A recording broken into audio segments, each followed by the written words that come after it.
it going? It's Charles Boneston. We're continuing the series on building your business. As I said in part one, if you don't actually have any business, you're not going to be in any business. You're going to be out of business. That's pretty much all the same thing. But you need customers, you need loyalty, you need a quality product. But the only way you can actually do that is if you have people buying your product or your service. Your mentality is literally everything. That's why I spent an entire video on it.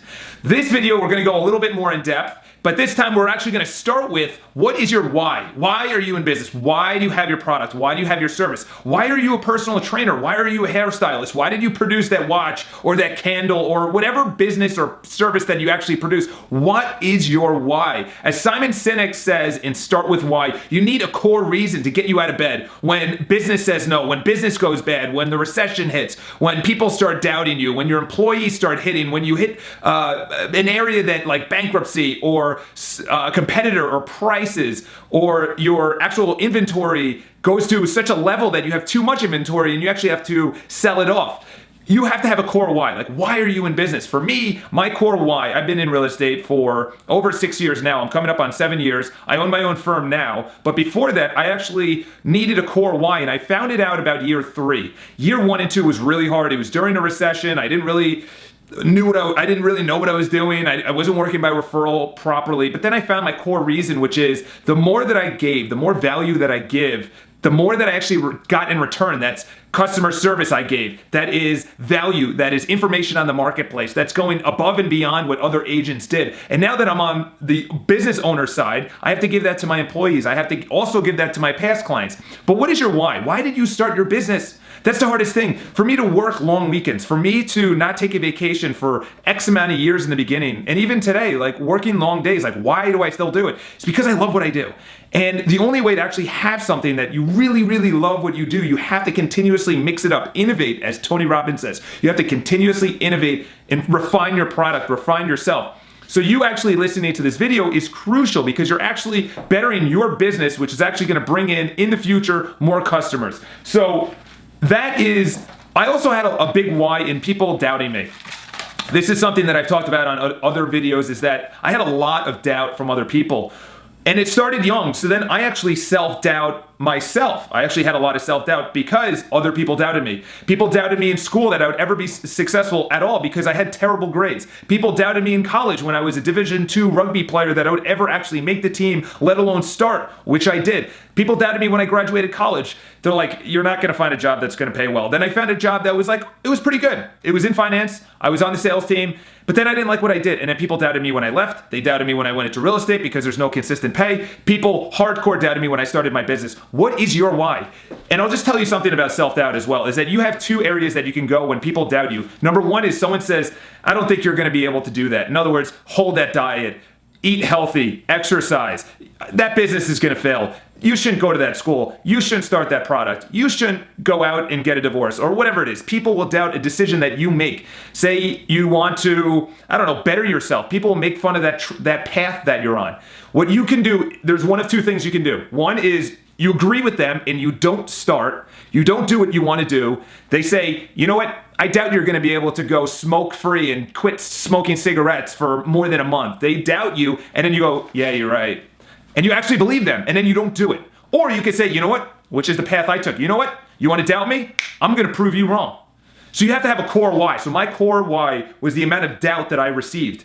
Your why could be money, it could be accomplishment, it could be fame, it could be, in my case, doubt. If you don't have a why, then you're not gonna have any drive. This is when people say, how do I find my passion? You have to find your passion by actually going out and doing as many jobs as you can, doing as many crappy jobs as you can, doing as many, like for me, I've done everything. I was a caddy, I was a landscaper, I mowed lawns, I did door-to-door sales, I was in marketing, I was in engineering, I was in sales, I did, gosh, pretty much everything. I had a small business in college. I did eBay for a little bit. I was a waiter. I pretty much did every job, and I was like, wow, this is terrible. I was in finance. You know, I just literally did everything. To find your passion, you have to try huge amounts of things. If you don't try huge amounts of things, you're never going to find your passion.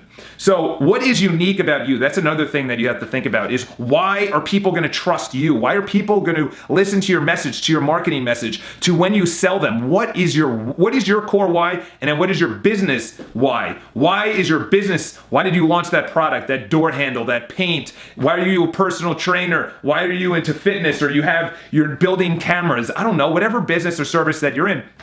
Why are you doing it? And why did you get into business to doing that? That's going to come across when you actually sell people. Who do you connect with most? This is an incredible concept. Is that people always say, who's your customer? Who's your ideal customer? To be honest, there's a lot of times that your ideal customer you have no idea about. You put out your product and your service and you're passionate about it, and you sell. And then your ideal customer is 50-year-olds, females from New Jersey. And you're like, wow, I had no idea that. I thought it was going to be teenage boys from California. But you have no idea. Have an ideal customer, but also preach to them when you discover who they are, because that's your core why. Don't change who you are around your customer base.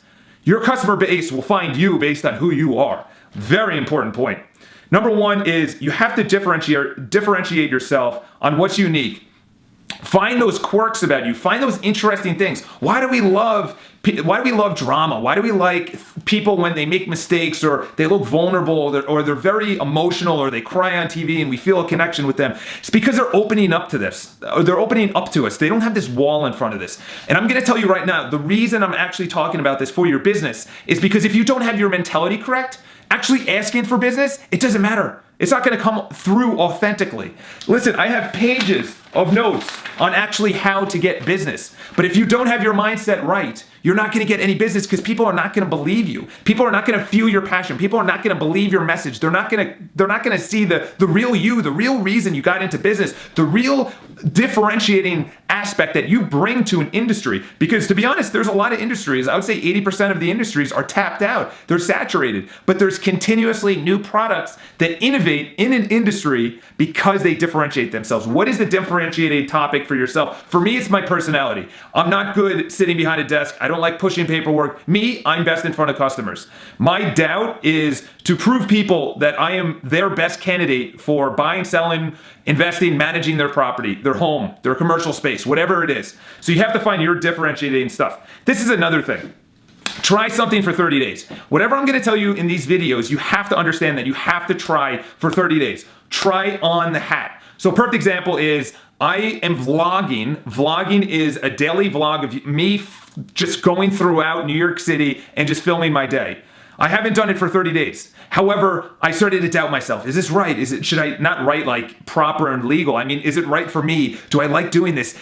Are people interested in this? I haven't done it for 30 days, so I don't actually have any clear evidence that this is right. But anything I'm going to give you, try for 30 days if you haven't the smallest inkling that it's going to work for you. Perfect example.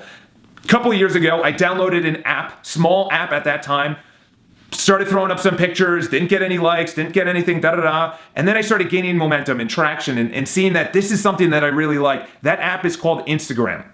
And I tried it out. Yeah, I was probably going to eventually get on it, but I was one of the first people on it. I was one of the early adopters that said, this is actually kind of cool. So when everyone joined, they saw that I was there. They started following me, liking my photos. Try everything for 30 days. I tried Instagram for 30 days. I loved it. I tried something that I may not have liked, which was I actually didn't like doing these videos until I actually found out if I keep it to under 3 minutes, a daily motivation under 3 minutes, that is right for me. That is perfect for me. That's the amount of time, because if I go longer than that, it's not right for me. So in this video, I just wanted to give you an overview that you have to find your why. What is your core why? Is it money? Is it fame? Is it publicity? Is it for your kids? Is it for your spouse? Is it for yourself? Is it proving people wrong? Find your core why. Build that into your business. My core why, like I said, is people doubted me. That built into, you know what? I am going to become so good in every area that I lack. That's money. That was my body, how I dressed. That was pretty much everything. I was very negative.